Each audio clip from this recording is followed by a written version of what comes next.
Assam got talent নামৰ এটা অনুষ্ঠান নেক অডিশ্যনত টক্কা লোৱাৰ অভিযোগ মহানগৰীৰ মালিগাঁও বৰিপাৰত উত্তপ্ত পৰিস্থিতি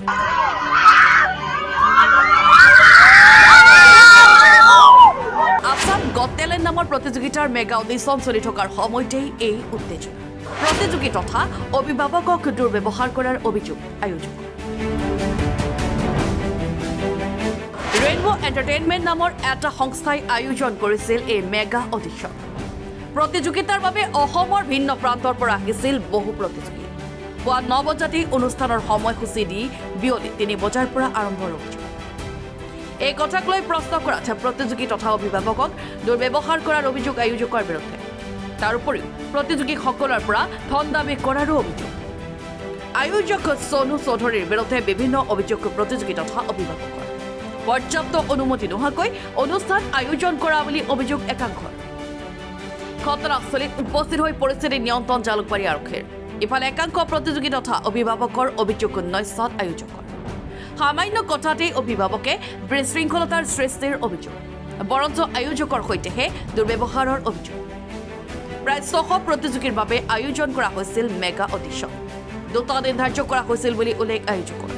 মেগা অডিশ্যনত নিৰ্বাচিত প্ৰতিযোগীৰ বাবে মাচুলৰ কথা পূৰ্বতে অভিভাৱকক অৱগত কৰা বুলিও প্ৰকাশ দুই পক্ষৰ মাজত ভুল বুজাবুজি হোৱা বুলিহে জনালে আয়োজক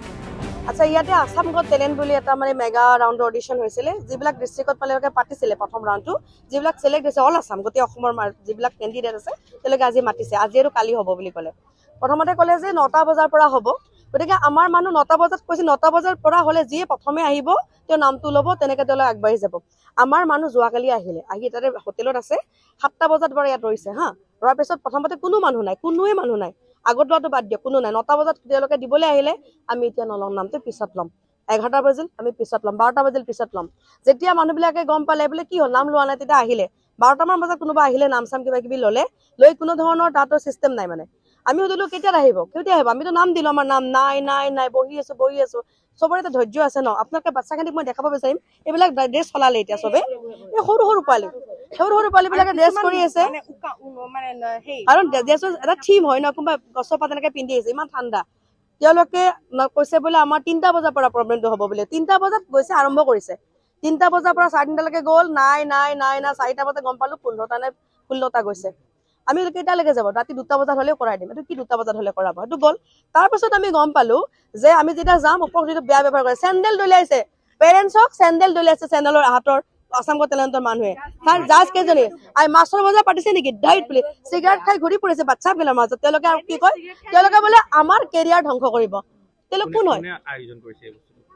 ৰেইনবো কোনোবা ৰেইনবো চেনেলৰ দ্বাৰা কোনোবা আমি গম পোৱা নাই এণ্টাৰটেইনমেণ্ট আমাক কৈছিলে আসাম গট টেলেণ্টৰ ইয়াত আপোনালোকে দেখিব তাতে আছে 9 নম্বৰ ছিজন বুলি কয় এইটো 8টা হৈ গ'ল 8টা পাতিলে তেওঁলোকে চিষ্টেমে নাজানে আমি যেতিয়া গ'লো আমাক ইমান মিছবিহেভ কৰিছে এজনী অকল বয়সীয়াল মানুহ তেওঁলোক মানে সুধিলে বোলে এইটো কি দে হ'ব ধাইট বুলি কয় চেণ্ডেল দলিয়াইছে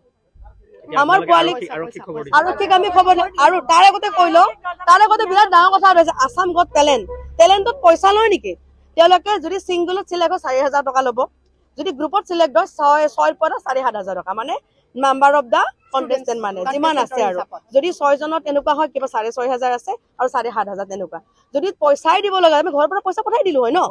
আমি নাম ইমান কষ্টকে তেজপুৰ লখিমপুৰ এই গহপুৰৰ পৰা যে বাছ ভাড়া কৰি তেজপুৰৰ পৰা যে আহিছে বাছতো পইচা লৈছে 10,000 7,000 কিবা সেইবিলাক কি হ'ল যদি আমি গম পালো হয় পইচা লাগে আমাক কবি হ'ল আমি পইচা একাউণ্ট আছবই থাকে এতিয়া তেওঁলোকে পইচা লৈছে যিখন যে সিলেক্ট হৈছে তাৰ এখন ৰিসিপ্ট দিছে তাত পইচা যিলে লিখিছে এমাউণ্টটো লিখি দিছে পইচা যদি দিব লগা আছিল তেতিয়ালে ক'ব লাগে কিয় টেলেণ্ট হানেটো আমি কোৱালিফাই সবে কৰিছে আমি বহুত চেনেলত কৰিছো আমি পুলিচক মাতিলো পুলিচ অকল আহিলে আৰু ডায়াল 100 মই ফোন কৰিলো পুলিচ আহিলে আমাৰ কাৰণে আহা বুলি কৈ ভিতৰত সোমালে সময় তেওঁলোকৰ কথা পাতি আছে পুলিচ আমাৰ কাৰণে নে কাৰ কাৰণে এক নম্বৰ কথা আমাক আমাৰ টিচাৰক জনাইছে ফোনত যে মানে আমাৰ গ্ৰুপটো 5জনীয়া গ্ৰুপ তো হেতু কাৰণে 5 জনৰ হিচাপত আমাক 6000 কৈছে এটা কাৰবাক যদি 7500 কৈছে নাজানো হিহঁতৰ ৰেট বিলাক কি ভিত্তিত কেনেকুৱা কি যেতিয়া ইয়ালৈকে মাতিছে গুৱাহাটীত মাতোতে ফোন যেতিয়া আহিছে কনফাৰ্মেশ্যন কল যেতিয়া আহিছে তেতিয়া যে পইচা দিব লাগিব 6,000 সেইটো কৈ পঠিয়াইছে পইচা দিয়া সত্ত্বেও আমি আহিছিলোঁ যে ঠিক আছে গ্ৰুপ এটাত 5জনীয়া গ্ৰুপ এটাত 6,000 দিব লাগে যদি সেইটো সিহঁতৰ নিয়মে তেতিয়াহ'লে আমি গ্ৰুপ এটাই 5জনীয়া গ্ৰুপ এটাই বহন কৰিম কিন্তু যদি সিহঁত অথৰাইজড হয় পইচা ল'বৰ কাৰণে সেই অথৰাইজেশ্যনটো সিহঁতে আমাক দেখাওক তেতিয়াহ'লে দে আৰ অলছ' ক্লিন আমাৰো তেতিয়াহ'লে ক'বলগীয়া একো নাই কিন্তু যদি সিহঁত অথৰাইজ নহয় তেতিয়াহ'লে আই ডোণ্ট থিংক চ' সিহঁতৰ পইচা খোজাৰ কোনো সেয়া আছে আৰু প্ৰথম অডিশ্যন যিটো লখিমপুৰত হৈছিলে সেইটোৰ সময়তো আমাৰ 1,000 rupees ৰেজিষ্ট্ৰেশ্যন ফিজ লৈছিলে কিন্তু আমি অন্য চেনেলতো কৰিছোঁ বহুত চেনেলত কৰিছোঁ আজিলৈকে কিন্তু ক'তো 1 টকাও দি পেলাই কৰা নাই বহুত চেনেলত অসমৰ চেনেল অসমৰ বাহিৰৰ চেনেলতো কৰিছোঁ মই এতিয়ালৈকে মোৰ ছোৱালীয়ে কিন্তু আজিলৈকে কিন্তু ক'তো পইচা দিয়া নাই মই সেইটো কাৰণে মানে মোৰ মাইণ্ডত কুৱেশ্যন মাৰ্ক মই নাজানো মইতো কেতিয়াও কোনো প্ৰগ্ৰাম অৰ্গেনাইজ নকৰোঁ so' are they authorised to collect money or not if authorized আমাৰ ক'বলগীয়া একো নাই কিন্তু if they are not authorized তেতিয়াহ'লে সিহঁতে আমাক উত্তৰটো দিয়ক ক'ৰ পৰা সিহঁতে সেই অথৰাইজেশ্যনটো পালে আমি শ্ব'টো বন্ধ হোৱাটো বিচাৰিছোঁ বৰ্তমান চলি আছে কমপ্লিট শ্ব'টো বন্ধ হ'ব লাগে চিলেকশ্যনৰ প্ৰচিডিউৰ ভিতৰত কি হৈ আছে সিহঁতেহে জানিব মানে বস্তুবিলাক ক্ৰিষ্টেল ক্লিয়াৰ নহয় মানে লিষ্ট আমাৰ যে লিষ্ট বনাইছে কোন কিমান নম্বৰত পৰিছে কি হৈছে এইবিলাকতো বাহিৰত মাৰি দিব লাগে কিবা এইবিলাক পুলিচ মতাৰ পিছত হেনো কোনোবাই কৈছে মাৰি দিছে কিন্তু মই নাজানো কিন্তু ৰাতিপুৱাৰ পৰা একো নাই ইয়াতে একো নাথিং ইজ ক্ৰিষ্টেল ক্লিয়াৰ মানে ইমান বেছি ফিচি মানে everything everywhere is so' fishy something very fishy is going on inside আমি মানে সেইটো গোন্ধ পাইছোঁ বন্ধ কৰিব লাগে আৰু আমি পুলিচে আমাক কপাৰেট কৰিম বুলি কৈছে কপাৰেট কৰিব